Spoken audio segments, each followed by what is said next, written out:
அஸ்ஸலாமு வரஹ்மத்துல்லாஹி வபரகாத்துஹு. அல்ஹம்துலில்லா வஸ்ஸலாத்து வஸ்ஸலாம் அலா ரசூலில்லா அம்மாபாத். அன்புக்குரிய அல்லாஹ்வின் நல்லடியார்களே, சத்தியத்திலிருந்து வழிகேட்டின் பக்கம் திரும்பிச் சென்ற ஃபர்சான் அவர்கள் தான் இந்த வழிகேட்ட கொள்கைக்கு செல்வதற்குரிய காரணங்கள் என்ன, எதனால் அவருடைய மனமாற்றம் ஏற்பட்டது என்று சொல்லி சில போலியான காரணங்களை முன்வைத்திருந்தார். அந்த காரணங்கள் எல்லாம் எப்படி போலியானவை, எவ்வளவு உண்மைக்கு மாற்றமானவை, அதுபோக அவர் எப்படியெல்லாம் முனாஃபிக்தனமாக நடந்து கொண்டிருக்கிறார் என்பது போன்ற விஷயங்களை நேற்றைய தினம் நான் தோலுரித்து காட்டியிருந்தேன். அதன் தொடர்ச்சியாக இன்னும் சில தகவல்களை பதிவு செய்திருக்கிறார். அதில் ஒரு அறிவாளி அவர்கிட்ட கேள்வி கேட்கிறாரு, எஸ்எல்டிஜே டிஎன்டிஜேல அதிகமான மக்கள் இணைகிறாங்களே, எதனால் இணைகிறார்கள் என்று கேள்வி கேட்க அதுக்கு இந்த அறிவாளி பதில் சொல்றாரு. என்ன பதில் சொல்றாருன்னு சொன்னா, இந்த எஸ்எல்டிஜே டிஎன்டிஜேல இருக்கக்கூடிய அதிகமான மக்கள் கொள்கைக்காக வேண்டி இதில் இணையவில்லை. எஸ்எல்டிஜே செய்யக்கூடிய அந்த சமூக பணிகளை பார்த்து, அவர்கள் உரிமைக்காக வேண்டி போராடக்கூடிய அந்த விதங்களை பார்த்து அதனால ஈர்க்கப்பட்டு தான் இந்த கொள்கையில இருக்கிறார்களே தவிர, இந்த ஜமாத்தில் இருக்கிறார்களே தவிர, கொள்கையால் ஈர்க்கப்பட்டு அவர்கள் இந்த ஜமாத்தில் இல்லை. கொள்கை தெளிவில்லாமல் தான் இதில் இருக்கக்கூடிய கிளை நிர்வாகிகளாக இருக்கட்டும், மாவட்ட நிர்வாகிகளாக இருக்கட்டும், அதிகமான மக்கள் இந்த மாதிரி தான் இருக்கிறாங்க. இதனால தான் இந்த கொள்கைக்குள்ள அதிகமான மக்கள் அவருடைய இந்த சேவைகளை பார்த்து தான் இணைந்திருக்கிறார்கள் என்று சொல்லி சில காரணங்களை முன்வைக்கிறார். அவர் வைக்கக்கூடிய ஒவ்வொரு விஷயமாக ஒவ்வொன்றாக நான் உங்களுக்கு தோலுரித்து காட்ட போறேன். முதலாவது விஷயத்தை நீங்க எடுத்துக்கிட்டீங்கன்னு சொன்னா, இந்த ஜமாத்துல இருக்கக்கூடிய அதிகமான மக்கள் இந்த ஜமாத்துல இருக்கிறாங்க. எஸ்எல்டிஜேயாக இருக்கட்டும், டிஎன்டிஜேயாக இருக்கட்டும், அதிகமான மக்கள் இந்த ஜமாத்துக்குள்ள இணைந்திருக்கிறார்கள். எதனால் இணைந்திருக்கிறார்கள்? சிலரை பார்த்தீங்கன்னு சொன்னா, இந்த கொள்கை ஈர்க்கப்பட்டு இந்த கொள்கையை சரிகண்டு சிலர் இந்த கொள்கையில இருப்பாங்க. பலரை பார்த்தீங்கன்னு சொன்னா, உண்மையிலே அவர் சொன்ன மாதிரி இந்த கொள்கையை ஆய்வு செய்து இந்த கொள்கை சரின்றது 100% சரிகண்டு உண்மையிலே இந்த கொள்கையில இந்த ஜமாத்தில் அதிகமான மக்கள் கிடையாது. நாம் செய்யக்கூடிய நல்ல பணிகளை பார்த்து, சமூக சேவைகளை பார்த்து, உரிமைக்காக வேண்டி குரல் கொடுக்கக்கூடிய அந்த தன்மையை பார்த்து இவர்களிடத்துல தான் சத்தியம் இருக்கும் என்று சொல்லி ஈர்க்கப்பட்டு தான் இந்த கொள்கையில இருக்கிறாங்க. அதுல மாற்று கருத்து கிடையாது. தெரியாத ஒரு விஷயத்த நீங்க ஆய்வு செஞ்சு கண்டுபிடிச்ச ஒரு விஷயமா இது? நாங்களே இதைத்தான் சொல்லி கொண்டிருக்கிறோம். இந்த ஜமாத்தில் அதிகமான மக்கள் இருக்கிறாங்கன்னா கூட்டம் கூட்டமாக சாரை சாரையாக இந்த ஜமாத்துக்கு வராங்க. எதுக்கு சாரை சாரையாக எதுக்கு வராங்க? ஒன்னு, நம்முடைய பணிகளை பார்த்து உரிமைக்காக வேண்டிய குரல் கொடுக்கிறாங்களே, கொள்கையில உறுதியாக இருக்கிறாங்களே, என்னதான் இருந்தாலும் மக்களுக்கு நல்லது செய்யறாங்களே என்று சொல்லி ஒரு கூட்டம் வராங்க. இன்னொரு சாரார் வராங்க கொள்கையை பார்த்து. இப்படி ரெண்டு வகையானவர்களும் இந்த ஜமாத்துல இருக்கத்தான் செய்கிறார்கள். அதுல மாற்று கருத்தே கிடையாது. இந்த ஜமாத்தில் இருக்கக்கூடிய எல்லாருமே மலக்குமார்களா இருக்கிறாங்க? இல்ல, எல்லாரும் மனிதர்கள் தான் இருக்கிறார்கள். இது ஸ்ரீலங்கா தௌஹீத் ஜமாத், தமிழ்நாடு தௌஹீத் ஜமாத்ல மட்டும் கிடையாது. இஸ்லாத்திலே ஆரம்ப காலத்துல இப்படித்தான் நிலைமை இருந்துச்சு. அல்லாஹ்வுடைய தூதர் ஸல்லல்லாஹு அலைஹி வஸல்லம் அவர்கள் இந்த தூய்மையான இஸ்லாத்தை எடுத்து சொல்லும் போது எதற்காக வேண்டி மக்கள் ஈர்க்கப்பட்டாங்க? ஒரு சாரார் கொள்கையை விளங்கி இஸ்லாத்துக்கு வந்தார்கள். இன்னும் சிலர் அல்லாஹ்வுடைய தூதருடைய பண்பாடுகளை பார்த்து, அகலாக்கை பார்த்து, அவர்களுடைய செயற்பாடை பார்த்து தான் இன்னும் சிலர் இஸ்லாத்துக்கு வந்தார்கள். ஆனால் இஸ்லாத்துக்கு வந்ததுக்கு பின்னாடி அவர்கள் கொள்கையை விளங்கி பின்னால் அவர்கள் உறுதியாக இருந்தார்கள். இது சாதாரண ஒரு மனிதருக்கு தெரிஞ்ச ஒரு விஷயமே. இதை ஜமாத்தை விட்டு மனமாற்றம் வந்ததுக்கு பின்னாடி தான் இந்த விஷயத்தை நீங்க கண்டுபிடிக்கணுமா? அதைத்தானே நாங்களே சொல்லி கொண்டிருக்கிறோம். அல்லாஹ்வுடைய தூதர் ஸல்லல்லாஹு அலைஹி வஸல்லம் அவருடைய காலத்துல சில சஹாபாக்களை பார்த்தீங்கன்னு சொன்னா திருமணம் முடிக்கிறதுக்காக வேண்டி வந்திருக்கிறாங்க. அபூ தல்ஹா என்று சொல்லக்கூடிய நபித்தோழர் உம்மு சுலைம் என்று சொல்லக்கூடிய பெண்மணிட்ட திருமணம் பேசுறாங்க.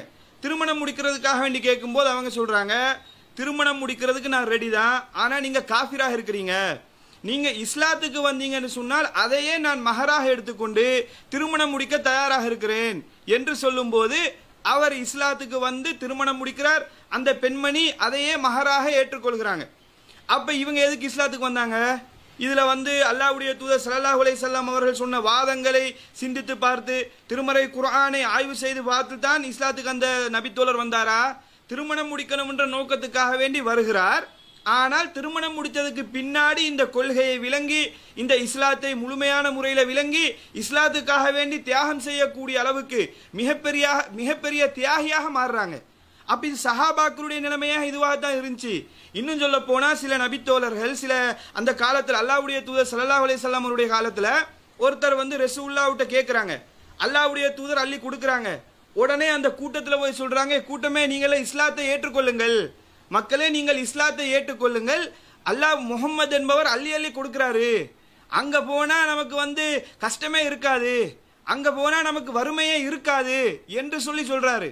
அப்ப சஹாபாக்கள் எல்லாம் காசுக்காக வேண்டி தான் வந்தாங்க, இஸ்லாத்துல இருக்கிறார்கள் எல்லாம் காசுக்காக வேண்டி தான் இருந்தாங்கன்னு சொல்ல போறீங்களா?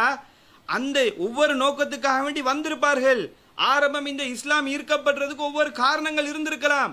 ஆனால் எந்த நோக்கத்துக்காக வேண்டி வந்தாலும் இஸ்லாத்துக்குள் இணைந்ததற்கு பின்னாடி அல்லாஹ்வுடைய தூதர் ஸல்லல்லாஹு அலைஹி வஸல்லம் அவர்களை அழகிய முறையில வார்த்தெடுத்தார்கள்.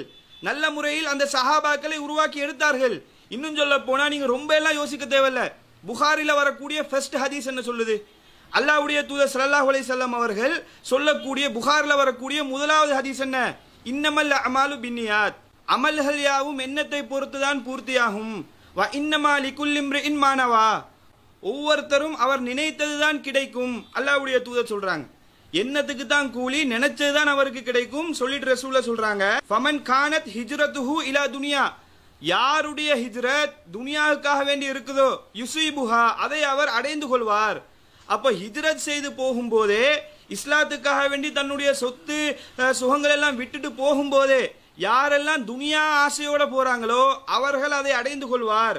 அவு இலா இம்ராத்தின், யார் பெண்ணை ஆசைப்பட்டு பெண்ணுக்காக வேண்டி ஹிஜ்ரத் போறாரோ என்கிஹு, அவளை திருமணம் முடிச்சு கொள்வார். ரசூலுல்லாஹ் சொல்றாங்க, ஃபஹிஜ்ரத்துஹு இலா மா ஹாஜர இலைஹி, எந்த நோக்கத்துக்காக வேண்டி ஹிஜ்ரத் போறாரோ அதை அவர் அடைந்து கொள்வார் என்று சொல்லி அல்லாஹ்வுடைய தூதர் ஸல்லல்லாஹு அலைஹி வஸல்லம் சொல்றாங்க.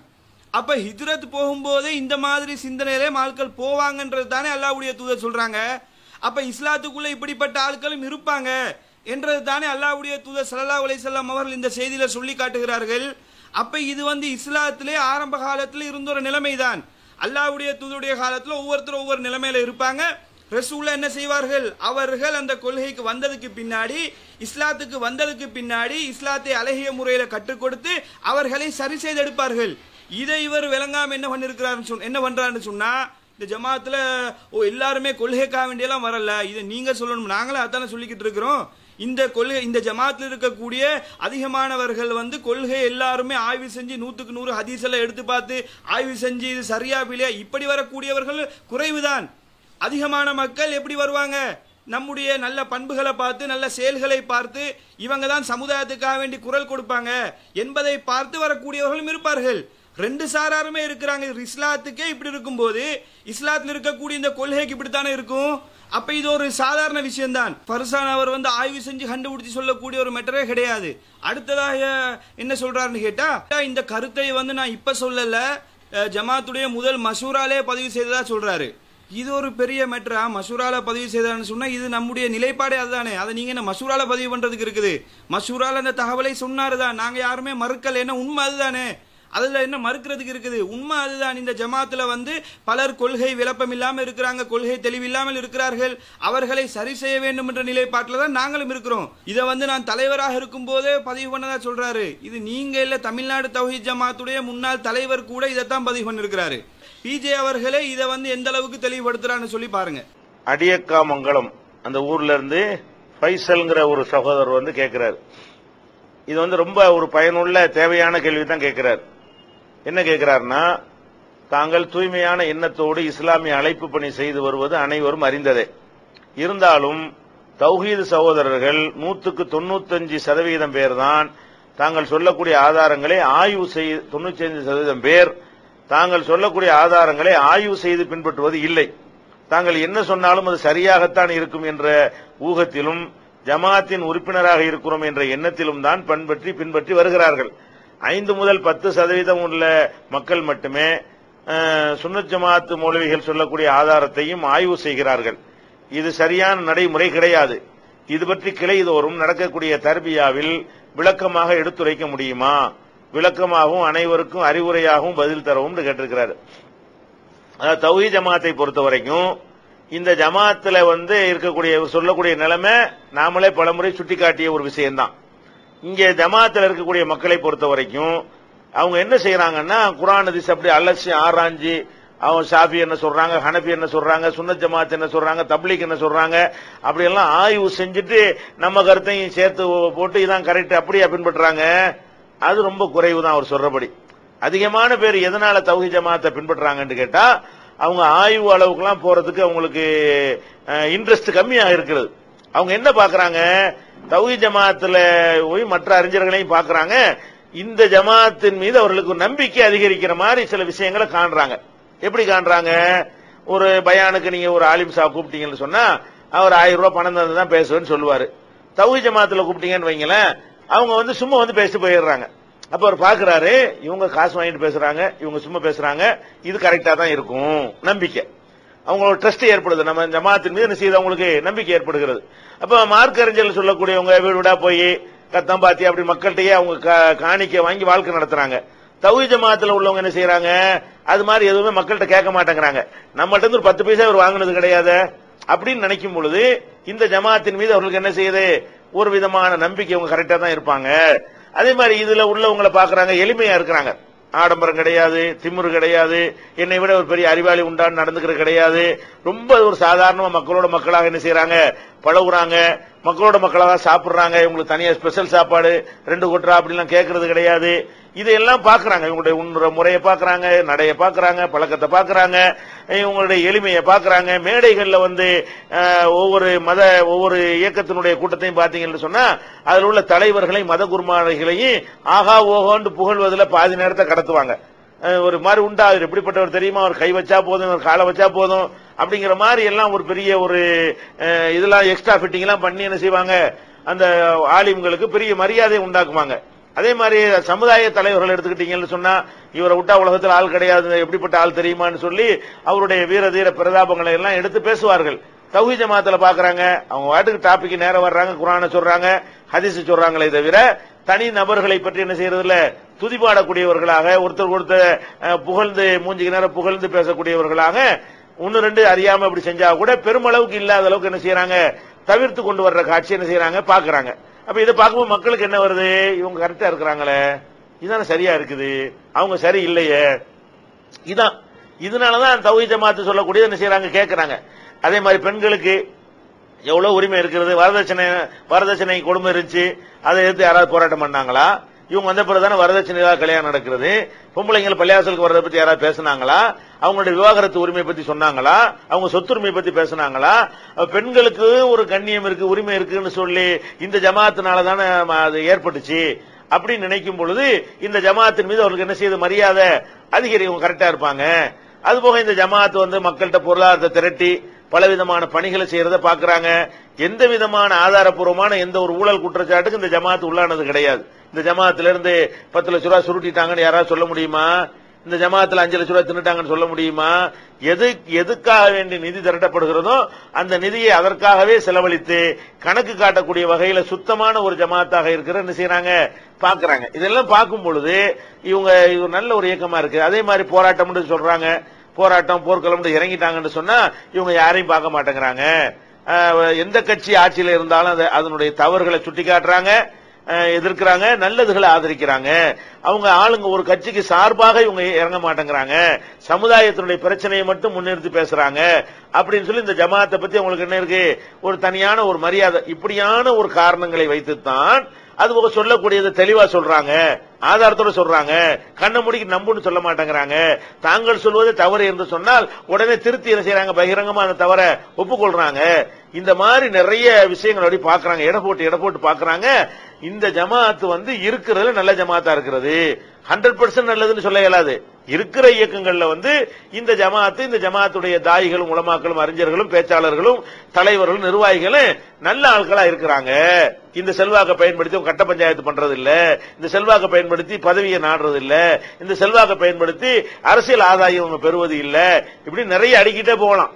அந்த மாதிரி பார்க்கும் பொழுது அப்படின்னா இவங்க சொல்றது கரெக்டா இருக்குன்னு கையை தூக்குறாங்க, நெஞ்சில கட்டினா கட்டுறாங்க. 90% பேரு இப்படித்தான் இருக்கிறார்கள். 10% பேர் தான் என்ன செய்யறாங்க, அவன் என்ன ஆதாரம் சொல்றான், இவன் என்ன ஆதாரம் சொல்றான், இவன் என்ன ஆதாரம் சொல்றான், கொண்டு வந்து வை அம்புட்டைங்க சொல்லு பதில அப்படின்னு சொல்லி ஆய்வு பண்ணி இதெல்லாம் தவறு இதெல்லாம் சரின்னு விளங்கி பின்பற்றக்கூடியவர்களாக ரொம்ப ரொம்ப குறைந்த எண்ணிக்கை தான் இருக்கிறாங்க. இதை மறுக்க இயலாது. ஆனா இது நல்லதா, இது நல்லது கிடையாது. எது நல்லது, கண்ணை மூடிக்கிட்டு தௌஹீத் ஜமாத் சொன்னா சரியா இருக்கும்னு போறது நல்லதானா, நல்லது கிடையாது.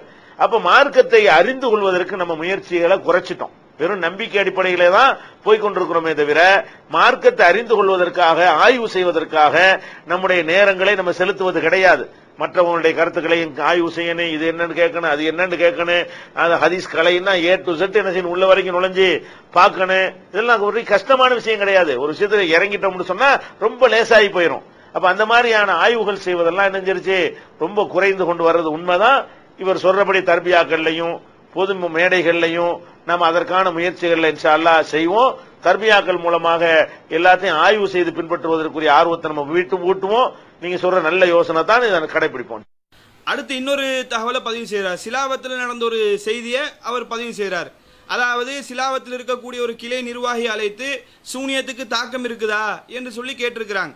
அதுக்கு அவர் இல்ல தாக்கம் இல்லை, அல்லாஹ் நாடினால் தாக்கம் ஏற்படுமா அப்படின்னு சொல்லி கேட்டதுக்கு பின்னாடி அல்லாஹ் நாடினால் தாக்கம் ஏற்படும் தானே அப்படின்னு சொல்லி சிலாவத்தில் இருக்கக்கூடிய கிளை நிர்வாகி சொன்னாராம். பாத்தீங்களா, கிளை நிர்வாகிகளுடைய நிலைமை இதுதான். மாவட்ட நிர்வாகிகளாக இருக்கட்டும் அதிகமான மக்கள் இப்படித்தான் இருக்கிறார் சொல்லி சொல்றாரு. இது ஒரு இஸ்லாத்தை பற்றி கூட அடிப்படை அறிவில்லாம இந்த ஜமாத்துல இவரெல்லாம் எப்படி தலைவரா இருந்தாருன்னு சிந்திக்கக்கூடிய அளவு யோசிக்கக்கூடிய அளவுக்கு தான் இவருடைய வாதங்கள் இருக்குது.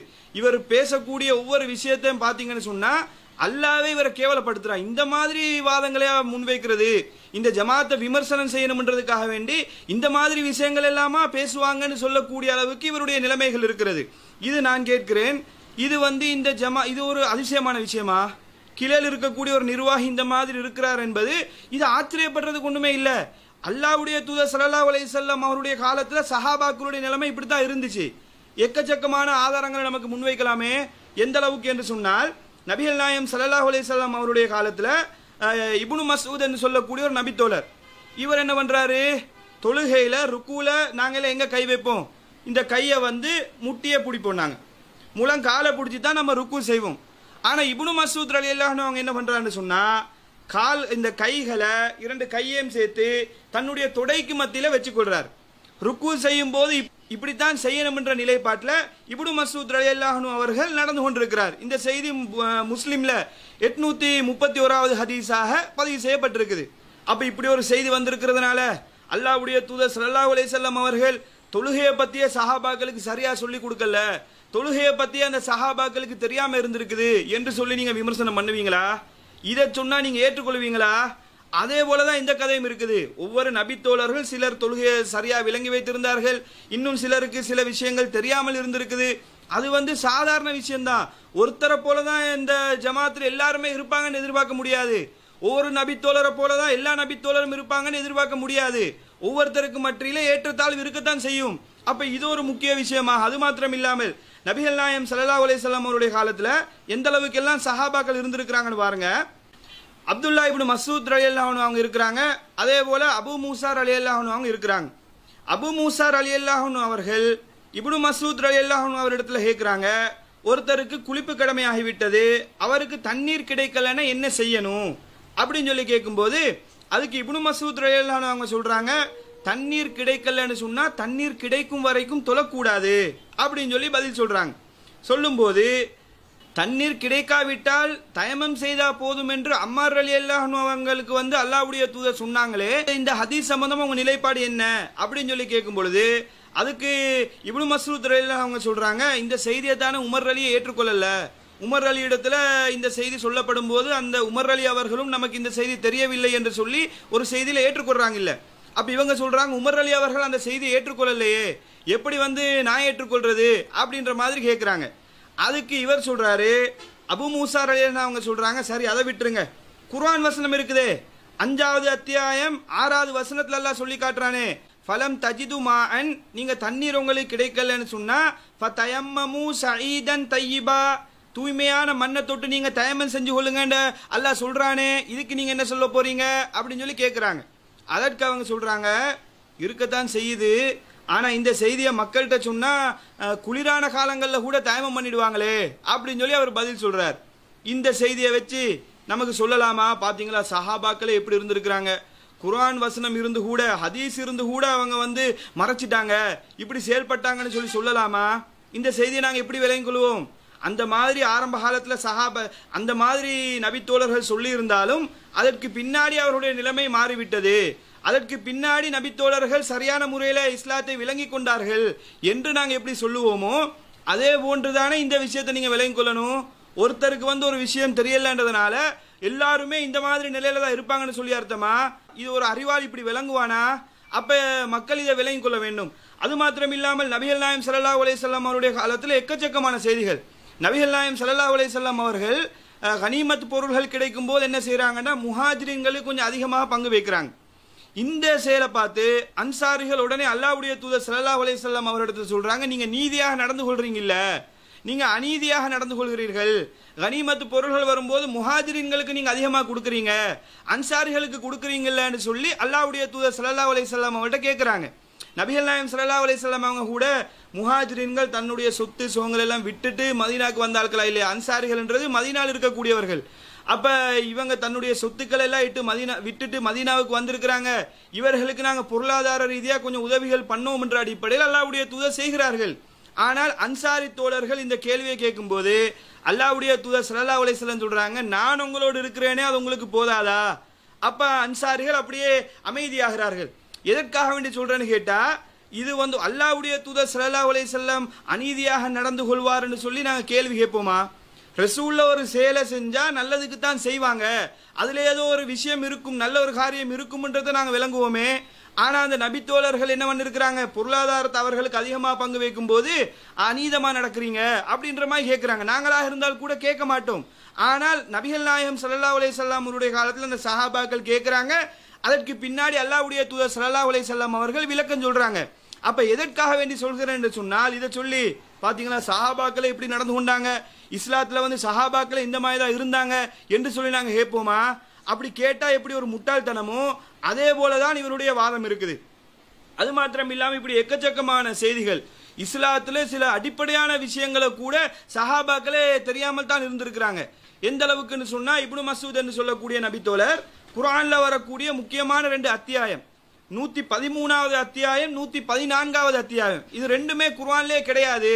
அது என்னுடைய ஏடுகள்ல இல்ல, அது ஒரு துஆ தான் என்று சொல்லி சொல்றாரு. குல் அஊது பிரப்பின் நாஸ், குல் அஊது பிரப்பில் ஃபலக், இந்த 2 சூறாக்களும் இது குர்ஆன்லயே கிடையாது, இது ஒரு துஆ தான் என்று சொல்லி அவர் சொல்றாரு. இதை வச்சு சொல்லலாமா? அல்லாஹ்வுடைய தூதர் ஸல்லல்லாஹு அலைஹி வஸல்லம் அவர்கள் வஹியை மக்களுக்கு எவ்வளவு ஆணைத்தரமாக போதித்தார்கள். அவன் சஹாபாக்களே அதை விளப்பம் இல்லாம இருந்திருக்கிறாங்க, அவர்களுக்கு குர்ஆன்டா எதுன்னு கூட தெரியாம இருந்திருக்கிறாங்கன்னு சொல்லி ஒருத்தன் கேட்டா எப்படி தனமான கேள்வியா நீங்க நினைப்பீங்களோ அதே போல தானே இதுவும் இருக்குது. ஜமாத்ல ஒருத்தட்ட கேள்வி கேட்டாங்களாம், பதில் சொல்லலையாம், அதனால எல்லாருமே விளப்பம் கொள்கையில தெளிவில்லாம இருக்கிறாங்க.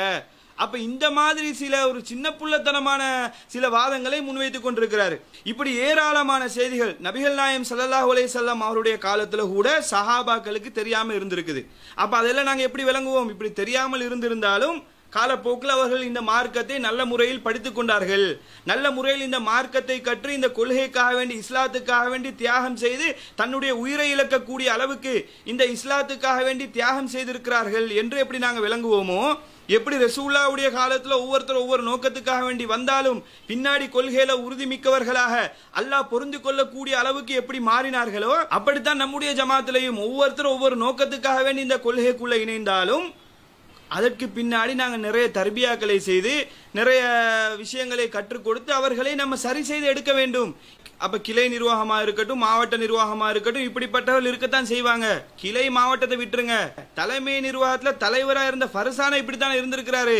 என்னன்னு விளப்பம் இல்லாம, ஒரு அடிப்படை அறிவு கூட இல்லாம இந்த ஜமாத்ல ஏன் இருக்கிறோம், கொள்கை என்னன்னு கூட தெளிவில்லாம இருந்தான்ற ஒரு நிலையில தானே தலைவரா இருந்திருக்கிறாரு. தலைவரே இப்படி இருக்கும்போது கிளைகள் இருக்கக்கூடிய சில நிர்வாகிகள், மாவட்டத்தில் இருக்கக்கூடிய சில நிர்வாகிகள் இப்படி இருப்பாங்கன்றது அதிசயமே கிடையாது, ஆச்சரியமே கிடையாது. இது எங்களுக்கு எல்லாம் தெரிஞ்ச விஷயம்தான். இதுதான் உலகத்தில் இருக்கக்கூடிய எல்லா அமைப்புகளுக்கும் இதுதான் நிலைமை. இது நம்முடைய ஜமாத் எஸ்எல்டிஜே டிஎன்டிஜேக்கு மட்டும் கிடையாது. இது என்னமோ இங்க மட்டும்தான் இருக்கிற மாதிரி கேள்வி கேட்டு அதுக்கு இங்க மட்டும்தான் இருக்கிற மாதிரி பதில் சொல்லி கொண்டிருக்கிறாங்க. ஒரு சாதாரண அறிவுள்ள ஒருத்தனாக இருந்தால் கூட இந்த விஷயத்தை விளங்கு. இது உலகத்துல எல்லா இடத்துலயுமே நடக்கக்கூடிய ஒரு விஷயம்தான். அப்போ ஒருத்தர் கேள்வி கேட்டு பதில் சொல்லலன்றதுனால இந்த மாதிரி முடிவெடுப்பது என்பது முட்டாள்தனம்ன்றதை விளங்கிக் கொள்ளணும். சரி, நான் கேட்கிறேன், ஒருத்தர் இஸ்லாத்துக்கு வராருன்னு வைங்க, இஸ்லாத்தில் இருக்கக்கூடிய அத்தனை சட்டத்திட்டங்களையும் கரைச்சி குடிச்சிட்டு தான் இஸ்லாத்துக்கு வருவாரா? கிடையாது. இஸ்லாத்தில் இருக்கக்கூடிய ஏதாச்சும் ஒரு விஷயம் அவருக்கு ஈர்க்கப்பட்டிருக்கும். இஸ்லாத்துல தீண்டாமை கிடையாது, அந்த பண்பு நல்ல, அந்த விஷயம் நல்லா இருக்குது அப்படின்னு சொல்லி இஸ்லாத்துக்குள்ள இணைவாரு. அவர் இஸ்லாத்தில் இருக்கக்கூடிய எல்லா விஷயத்தையும் விளங்கி வச்சிருக்க மாட்டாரு. அவரை கூப்பிட்டு வச்சு நரகத்தை பத்தி தெரியுமா, ஜகாத்தை பத்தி தெரியுமா, அல்லாஹ்வுடைய பண்புகளை பத்தி தெரியுமா, அல்லாஹ்வுடைய பவரை பத்தி, வல்லமையை பத்தி தெரியுமான்னு சொல்லி கேட்டா அவருக்கு அது தெரியுமா இருக்குமா? அவர் வந்த நோக்கமே, அவர் இஸ்லாத்துக்கு வந்ததே ஒரு விஷயத்தை விளங்கி ஒரு விஷயத்தால ஈர்க்கப்பட்டு தான் இஸ்லாத்துக்கு வந்திருப்பாரு. அப்ப இஸ்லாத்துக்குள்ள இணைந்ததுக்கு பின்னாடி இந்த விஷயங்களை அவர் படித்துக் கொள்வார். அல்லாஹ்வுடைய வல்லமைகளை பற்றி நல்ல முறையில் படித்துக் கொள்வார். ஒருத்தர் இன்றைக்கு இஸ்லாத்துக்கு வந்தவருக்கும் 10 வருஷத்துக்கு முன்னாடி இஸ்லாத்துக்கு வந்தவருக்கும் வித்தியாசம் இருக்குமே. இன்றைக்கு வரவரை விட 10-15 வருஷத்துக்கு முன்னாடி இஸ்லாத்துக்கு வந்தவர் இஸ்லாத்தை அதிகமான முறையில் நல்ல முறையில் விளங்கி வைத்திருப்பார். இது ஒரு சாதாரண பச்சை புள்ளைக்கு விளங்கக்கூடிய ஒரு விஷயம். இந்த விளப்பம், இந்த அடிப்படை அறிவு இல்லாம தான் ஜமாத்துடைய தலைவராக இருந்தார் என்றது நமக்கு ரொம்பவே வருத்தத்துக்குரிய ஒரு செயலாக இருக்குது. அது மாத்திரம் இல்லாம நான் கேட்கிறேன், இந்த நிலை நம்முடைய ஜமாத்துல மட்டும்தான் இருக்கிறதா நீங்க நினைக்கிறீங்களா? சலஃபுகளை எடுத்துக்கொள்ளுங்க. உதாரணத்துக்கு இஸ்மாயில் சலஃபிட கூட்டம் இருக்கிறாங்க. இந்த கூட்டத்தை கூப்பிட்டு இதுல அவங்ககிட்ட கேள்வி கேட்டா இஸ்மாயில் சலஃபி எந்த நிலையில இருக்கிறாரோ அதே போல் அதில் இருக்கக்கூடிய எல்லா உறுப்பினர்களும் அது மாதிரி பதில் சொல்லுவாங்களா? நீங்க அதை ஒத்துக்கொள்றீங்களா? நீங்க அப்படித்தான் சொல்ல வாரீங்களா? இஸ்மாயில் சலஃபியோடு இருக்கக்கூடிய கூட்டம் எல்லாமே இஸ்மாயில் சலஃபியோட தரத்துல தான் பதில் சொல்லுவாங்க. கொள்கையில இஸ்மாயில் சலஃபி எந்த மாதிரி இருக்கிறாரோ அதே போல அவங்களும் இருக்கிறாங்க சொல்லுவீங்களா? ஒவ்வொரு கொள்கையிலும் கேள்வி கேட்கும் போது பதில் சொல்ல தெரியாதவன் இருக்கத்தான் செய்வான். அது சாதாரண யதார்த்தம். சரி, அதை விட்டுருங்க. நீங்களே ஒரு 10 பேரை உருவாக்கினு வைங்களே, நீங்க ஒரு 100 பேரை உருவாக்குறீங்கன்னு வைங்க, அந்த 100 பேரும் ஒரே மாதிரி தான் இருக்கிற நீங்க சொல்ல வாரீங்களா? நீங்க ஒரு 100 பேரை உருவாக்கினா அவங்கள கூட்டுவாங்க, நான் கேள்வி கேட்கிறேன், நீங்க எப்படி பதில் சொல்றீங்களோ அதே போலதான் அந்த 100 பேரும் பதில் சொல்றாங்களான்னு சொல்லி பார்ப்போம். அப்ப எதுக்கு இந்த மாதிரி சில வாதங்களை வைக்கணும்? கொள்கையை விட்டு யாரெல்லாம் போறாங்களோ இப்படிதான் எல்லாம் இந்த முரண்பாட்டின் மொத்த உருவமா நிப்பாங்க. எப்படியெல்லாம் பேசக்கூடாதோ, எப்படியெல்லாம் முரண்பட்டு பேசக்கூடாதோ அப்படியெல்லாம் பேசக்கூடிய ஆளா மாறுவாங்க. இதைத்தான் நாங்க வரலாறு இதுக்கு நமக்கு பதில் சொல்லக்கூடிய விதத்தில் இருக்குது. ஹாமித் பக்ரியை பார்த்தா அவர் அப்படி இருக்கிறாரு, அப்பாஸ் அலியை பார்த்தீங்கன்னா அவர் அப்படி இருக்கிறாரு. ஆளுக்கால் ஒன்று கடை கொண்டு அவருக்கு அவரே மாற்றமா பேசக்கூடிய ஒரு நிலையாகத்தான் அல்லாஹ் இவ்வளவு காலம் காட்டி கொண்டிருக்கிறான். இவர் அப்படி இருக்க மாட்டார் நாங்க நினைச்சிட்டு இருந்தோம். ஃபர்சான் அவர் இல்ல, அந்த மாதிரி எல்லாம் நடக்க மாட்டாரு, இவர் ஏதோ ஒரு ஆய்வு பண்ணி ஏதோ விளப்பமா தான் போயிருக்கிறார் நினைச்சோம். ஆனா இப்பதான் நமக்கு விளங்குது எல்லாரையும் விட படு மோசமா தான் இவருடைய நிலை இருக்குது என்றத இந்த மாதிரி வாதங்களை வைத்து நமக்கு விளங்க முடியுது. அப்ப நான் கேட்கிறேன், நீங்க ஒரு 100 பேர் உருவாக்கி கொண்டு வாங்க, அவங்களுடைய நிலைமை இதுதான் இருக்கும். அப்ப நீங்க என்ன எதிர்பார்க்க வாரீங்க? இந்த ஒவ்வொரு ஜமாத்திலும் இருக்கக்கூடிய ஆட்கள் அல்லாவால சரி செய்யப்பட்ட ஆட்களா நீங்க நினைக்கிறீங்களா? அல்லாஹ் மலக்குமார்களை வச்சு ஜமாத்து நடத்தினால்தான் இந்த மாதிரி இருக்கும். எப்படி எல்லாரும் ஒரே தரத்துல எல்லாரும் ஒரே மாதிரி பதில் சொல்லக்கூடிய விதத்துல இருக்கும். அப்படி இல்லாட்டி ப்ரோக்ராம் பண்ணி ரொபோல தான் கொஞ்சம் ஜமாத்துல வைக்க வேண்டி வரும். எல்லாம் அப்பதான் ஒரே விதத்துல நடந்து கொள்வாங்க. அப்ப என்ன அடிப்படை இல்லாம, ஒரு அடிப்படை அறிவு இல்லாம பேசக்கூடிய ஒரு நிலைமைய பார்க்க முடியுது. ஃபர்சான் தான் இப்படி பேசுறாரான்னு சொல்லக்கூடிய அளவுக்கு கேடு கெட்டு போய் கொண்டிருக்கிறாரு. சரி, நான் கேட்கிறேன், ஜமாத்துல ஒரு அறிவும் அமலும்னு சொல்லி ஒரு செயல் திட்டம் நம்ம கொண்டு வந்திருக்கிறோமே, இது எதுக்காக வேண்டி கொண்டு வந்தது? ஜமாத்தில் இருக்கக்கூடிய நிர்வாகிகள், கிளை நிர்வாகிகள் இருக்கட்டும், மாவட்ட நிர்வாகமா இருக்கட்டும், தலைமை நிர்வாகமா இருக்கட்டும், உறுப்பினர்களாக இருக்கட்டும், எல்லாருமே இந்த மார்க்கத்தை படிக்க வேண்டும். இந்த மார்க்கத்தை படிச்சு அதை செயல்படுத்தணும்ன்றதுக்காக வேண்டித்தான் அறிவும் அமலும் என்ற செயல் திட்டமே கொண்டு வந்திருக்கிறோம். பொதுக்குழுல தமிழ்நாடு தௌஹீத் ஜமாத்துடைய பொதுக்குழுல அறிவிச்சாங்களே, எதுக்கு? இதுக்கு தான். இதை நாங்கள் ஒத்துக்கொண்டதுனாலதான் நம்ம ஜமாத்துல இப்படி எல்லாம் நிலைமை இருக்குது. இது எல்லா நம்முடைய ஜமாத்துல இந்த மாதிரி கொள்கையை சரியான முறையில் விளங்காத மக்கள் இருக்கிறாங்க, அவர்களுக்கு தெளிவுபடுத்தணும்ன்றதுக்காக வேண்டித்தான் இந்த செயல் திட்டமே கொண்டு நாங்கள் நடைமுறைப்படுத்திட்டு இருக்கிறோம். எப்படி ரசூலுல்லாஹ்வுடைய காலத்துல சஹாபாக்கள் முழுமையாக விளங்கி இருக்கவில்லையோ அந்த மாதிரி இந்த ஜமாத்திலும் இருக்கிறாங்க. பின்னாடி ரசூலுல்லாஹ்வுடைய காலத்துல எப்படி கொள்கையில உறுதிமிக்கவர்களாக சஹாபாக்கள் மாறினார்களோ அதே போன்று நம்முடைய உறுப்பினர்களை, நம்முடைய நிர்வாகிகளை நம்ம மாற்ற வேண்டும் என்ற அடிப்படையில தானே இந்த செயல் திட்டத்தை நாங்கள் கொண்டு வந்தோம். அப்ப பெருசா என்னமோ வெளியே போய் ஆய்வு பண்ணி கண்டுபிடிச்சு சொல்ற மாதிரி இந்த ஜமாத்துல மசூராலே நான் இதை பதிவு பண்ணினேன், ஜமாத்தில் இருக்கும் போதே நான் இந்த தகவலை சொல்லிருக்கிறேன், கிளை நிர்வாகிகளுக்கே கொள்கையில தெளிவில்லாம இருக்குது என்று சொல்லி தேவைக்கு இல்லாத சில விஷயங்களை பேசி கொண்டிருக்கிறாரு. அப்ப இது நம்ம SLTJ கேவலப்படுத்த போறோம்ன்ற பேர்ல 2-3 பேர் சேர்ந்து கொண்டு அவங்க கேவலப்பட்டு கொண்டு இருக்கிறாங்க. அடுத்து ஜமாத்தில் இருக்கக்கூடிய 90 கிளைகளும் அப்படி அலைக்கடிபட்டு வந்தவர்களை போல வந்தவர்கள் தான் அப்படின்னு சொல்லி சொல்றாரு. நான் என்ன சொல்ல விரும்புறேன்னு சொன்னா, இந்த ஜமாத் நிறைய சமுதாய சேவைகளை பார்த்து நம்முடைய நல்ல விஷயங்களை பார்த்து இந்த கொள்கைக்குள்ள மக்கள் வாராங்க தான். ஆனால் கிளைகளை நாம் ஆரம்பிக்கும் போது, கிளைகளை நம்ம ஆரம்பிக்க செல்லும் போது போய் நீங்க ஆர்ப்பாட்டம் பண்ணுங்க, நீங்க சமூக சேவை பண்ணுங்க, இதுக்காக வேண்டிதான் நாங்க கிளை ஆரம்பிக்க போறோம் அப்படி சொல்லி நாம் கிளைகளை ஆரம்பிக்கிறோமா? இல்ல. எந்த கிளை ஆரம்பிக்க போனாலும் அது ஃபர்சானுக்கு நல்லாவே தெரியும். அந்த கிளையில போய் முதல் வேலை என்ன? கொள்கை தெளிவை நாங்க கொடுப்போம். இதுதான் நம்ம கொள்கை. இந்த கொள்கையில் உடன்பாடு இருந்தால் தான் நம்ம கிளை ஆரம்பிக்க முடியும்.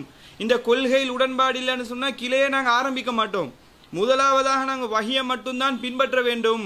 இந்த சூனியம் விஷயத்திலலாம் நமக்கு உடன்பாடு கிடையாது, அல்லாஹ்வுடைய அதிகாரத்தை சூனியக்காரனுக்கெல்லாம் நாங்க கொடுக்க மாட்டோம் என்ற தகவல்களை சொல்லித்தான் நாங்க கிளை ஆரம்பிப்போம். 90 கிளைகள் ஆரம்பிக்கப்பட்டிருக்குன்னு சொன்னால் அந்த 90 கிளையிலுமே இந்த கொள்கை தெளிவு கொடுக்காமல் நாங்கள் கிளை ஆரம்பித்ததே கிடையாது. அப்ப அதை விளங்கிக் கொள்ளக்கூடியவர்கள் செயல்படுத்தக்கூடிய விதம் குறைவாக இருக்கலாம். அனைவரும் ஒரே விதத்தில் புரிந்து கொண்டிருக்க மாட்டார்கள், அதுல மாற்றுக்கிறது கிடையாது. ஆனா இது என்னமோ நம்ம ஆர்ப்பாட்டத்தை பார்த்து ஆர்ப்பாட்டம் சமூக சேவைகளை செய்வதற்காக வேண்டித்தான் கிளைகளை ஆரம்பித்திருப்பதை போன்று ஒரு போலி தோற்றத்தை ஏற்படுத்துறதுக்கு முயற்சி செய்கிறார். அடுத்தவர் சொல்றாரு, இந்த பணிகளை நாங்களும் செய்தா மக்கள் நம்மோட இணைந்து கொள்வாரு. இது என்ன சொல்ல வர்றாருன்னு சொன்னா, நாங்கள் நடிப்போம் இந்த மாதிரி, நாங்கள் இவர்கள் செய்வதை போன்று இந்த சமுதாயத்துக்காக வேண்டி குரல் கொடுப்பதை போன்று சமூக சேவை செய்வதை போன்று நாங்கள் நடிப்போம், அப்போ மக்கள் சேருவாங்கன்றதான் இப்படி சொல்ல வராரு. இதெல்லாம் கொள்கையில ஊறி வரணும். இது சத்தியத்தில் இருக்கக்கூடிய ஆட்களுக்கு தான் இதை செய்ய முடியும். சத்தியத்தில் இல்லைன்னு சொன்னா இந்த மாதிரி எல்லா வேலையும் செய்ய முடியாது. சமுதாயத்துக்காக வேண்டி உரிமைக்காக வேண்டி குரல் கொடுப்பது எதுக்காக நாங்க செய்யறோம்? இது மார்க்கத்தில் இருக்கக்கூடிய ஒரு விஷயமா நினைச்சு நாங்க செய்யறோம். மூசா அலைஹிஸ்ஸலாத்தை பற்றி எல்லாம் திருமறை குர்ஆன்ல சொல்றான். ஃபிரௌனிடத்துல போய் மூசா அலைஹிஸ்ஸலாம் சொல்றாங்க, அர்சில் மஅனா பனு இஸ்ரேல் ஃபலா துஅஸிப்ஹும், பனு இஸ்ரவேல் மக்களை நீங்க எங்களோட அனுப்பி வைங்க, அவர்களுக்கு வேதனை செய்யாதீங்கன்னு சொல்லி ஃபிரௌன்ட்ட போய் அந்த மக்களுக்காக வேண்டி உரிமைக்காக வேண்டி மூசா அலைஹிஸ்ஸலாம் குரல் கொடுக்கறாங்க. அப்ப இதெல்லாம் மார்க்கத்தில் இருக்கக்கூடிய விஷயம். சமுதாய சேவை செய்யறோம்னா எதுக்கு செய்யறோம்? மார்க்கத்துல நமக்கு கடமையாக்கி இருக்கக்கூடிய ஒரு விஷயம். தொழுகை இபாதத் மட்டும் போதாது, அதோட சேர்த்து இந்த நல்ல காரியங்களும் செய்யணும் என்ற அடிப்படையில் செய்யறோம். இதனாலதான் இதை பார்த்து தான் மக்கள் வராங்களே தவிர, நீங்க என்ன நினைக்கிறான்னு சொன்னா, நாங்கள் இந்த மாதிரி 2-3 வேலையை செஞ்சு நடிச்சோம்னு சொன்னா மக்கள் வந்துருவாங்க அப்படின்னு சொல்லி நினைச்சு கொண்டிருக்கிறாரு.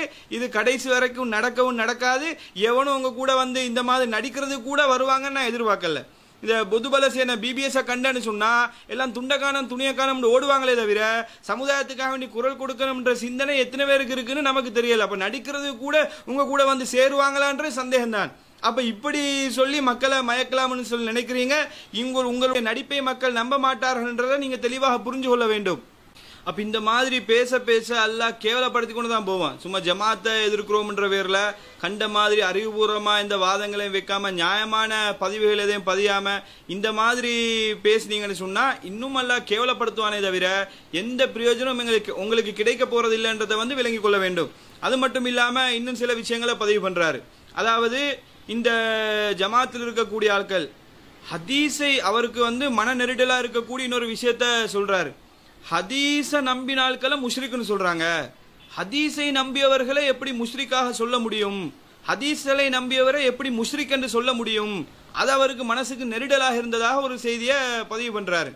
நான் கேட்கிறேன், எல்லாத்தையும் விட்டுருங்க, ஒரே ஒரு கேள்வி மட்டும் நான் கேட்கிறேன், அதுக்கு நீங்க பதில் சொல்லுங்க. என்ன ஃபர்சான்ட்ட நான் என்ன கேள்வி கேட்க விரும்புறேன்னு சொன்னா, புகார்ல வரக்கூடிய ஒரு செய்தி இருக்குது, இன்னமஸ்ஸுமு ஃபி ஸலாஸா, இந்த சகுனம் என்பது 3 விஷயத்துல இருக்குது. ரசூலுல்லாஹ் சொல்லக்கூடிய ஒரு செய்தியாக அறிவிப்பாளர் வரிசை அடிப்படையில் ஆதாரபூர்வமான ஒரு செய்தி புகார்ல பதிவு செய்யப்பட்டிருக்குது. என்ன? இன்னமஸ்ஸுமு ஃபி ஸலாஸா, 3 விஷயத்துல சகுனம் இருக்கிறது. என்ன? ஒன்று பெண்ணிலையும், அதே போல வீட்டிலையும், அதே போல குதிரை. இந்த 3 விஷயத்திலையும் சகுனம் இருக்கிறதாக அல்லாஹ்வுடைய தூதர் சொன்னதாக அறிவிப்பாளர் அடிப்படையில் ஆதாரபூர்வமான ஒரு செய்தி புகார்ல பதிவு செய்யப்பட்டிருக்குது. ஒருத்தர் இந்த ஹதீஸை படிக்கிறார். இந்த ஹதீஸை படிச்சு இந்த ஹதீஸின் அடிப்படையில் சகுனம் இருக்குது, இஸ்லாத்துல சகுனம் இருக்குது, பெண்கள்ல சகுனம் இருக்குது, வீடு கட்டுறதுல சகுனம் பார்க்கத்தான் வேணும் என்று ஒருத்தர் சொன்னால் இவருக்கு நீங்க என்ன சொல்லுவீங்க?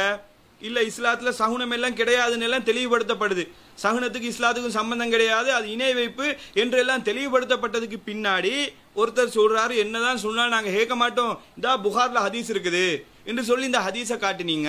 இந்த ஹதீஸை காட்டினால் அவருக்கு நீங்க என்ன பட்டம் கொடுப்பீங்க? அவரை ஒரு கடுமையான முஸ்லீம்னு சொல்லுவீங்களா? அவரை ஈமான்ல உச்சகட்டத்தில் இருக்கக்கூடிய ஒரு முஸ்லீம்னு சொல்லுவீங்களா அல்லது முஷ்ரிக்னு சொல்லுவீங்களா? அவரும் முஷ்ரிக் தான். உங்களுடைய பார்வையில சொன்ன போனாலும் முஷ்ரிக் தான். சகுனம் இணை வைப்புன்னு தான் நீங்களும் சொல்றீங்க. அப்ப ஹதீஸ்ல இருக்கு, அதனால நாங்க முஷ்ரிக்னு சொல்ல மாட்டோம். ஹதீஸ்ல இருக்குது அதை நம்புறதுனால முஷ்ரிக்னு சொல்லக்கூடாது என்று சொன்னால், சகுனம் இருக்குன்னு எவனாச்சும் சொன்னால் கூட அவனை முஷ்ரிக்னு சொல்ல முடியாது, அது இணை வைப்புன்னு சொல்ல முடியாது. ஏன்? ஒரு புகார்ல ஹதீஸ் பதிவு செய்யப்பட்டு தானே இருக்குது. அந்த ஹதீஸ் நாங்க அந்த ஹதீஸ் ஏற்றுக்கொள்ளவில்லை, அது குர்ஆனுக்கு முரண்படக்கூடிய செய்தி என்று சொல்லி நாங்க மறுக்கிறோம். இப்ப நீங்க ஏற்றுக்கொள்ளக்கூடிய நிலைப்பாட்டில் இருக்கிறீங்க, இதுக்கு என்ன நீங்க விளக்கம் சொல்ல போறீங்க? அந்த ஹதீஸ் இல்ல வேற ஹதீஸ் இருக்குது, இப்படி நீங்க 1000 விளக்கம் சொல்றதுக்கு முயற்சி செய்வீங்கன்னு வைங்க. அது ரெண்டாவது. வேற ஹதீஸ்ல இருக்கட்டும், வேற வேற ஹதீஸ் இதுக்கு மாற்றமாக இருக்கட்டும், அது வேற. அறிவிப்பாளர் அடிப்படையில் நம்பகமான அறிவிப்பாளர் அறிவிச்ச இந்த செய்தியை ஒருத்தர் நம்பினால் என்ன சொல்றது? முஷ்ரிக்னு சொல்ல முடியாதா? ஹதீஸ்ல இருக்குதானே, முஷ்ரிக்னு சொல்ல முடியாதா? அப்ப என்ன சொல்ல வாரீங்க? உங்களுக்கு வந்தா ரத்தம், எங்களுக்கு வந்தா தக்காளி சட்னியா? அப்ப இதுதான் நிலைமையா? அப்ப பாருங்க, ஹதீஸ்ல வரக்கூடிய விஷயத்தை நம்பினா முஷ்ரிக்னு சொல்றாங்க.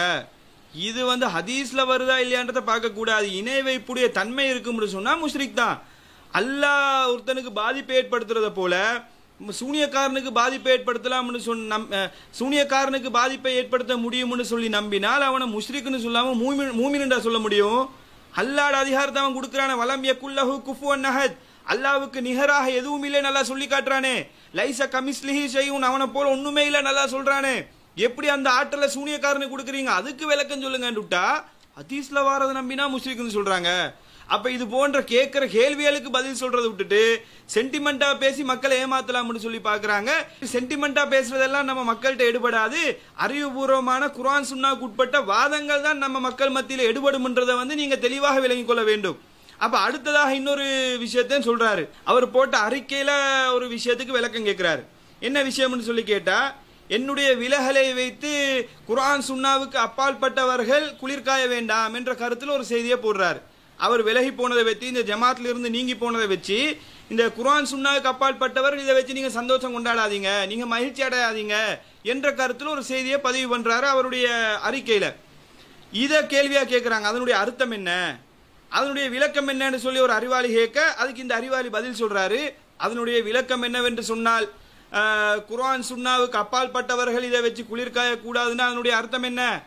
மதுஹபுவாதிகள் இதை வச்சு நீங்க சந்தோஷம் அடையாதீங்க, ஜமாத் இஸ்லாமி இதை வச்சு நீங்க சந்தோஷம் அடையாதீங்க, அதே போல தரீகாக்கள் நான் விலகினதை வச்சு சந்தோஷம் அடையாதீங்க, உங்களுக்கு எனக்கும் மாற்று கருத்து தான் இருக்கிறது என்று சொல்லி ஒரு விளக்கத்தை சொல்றாரு.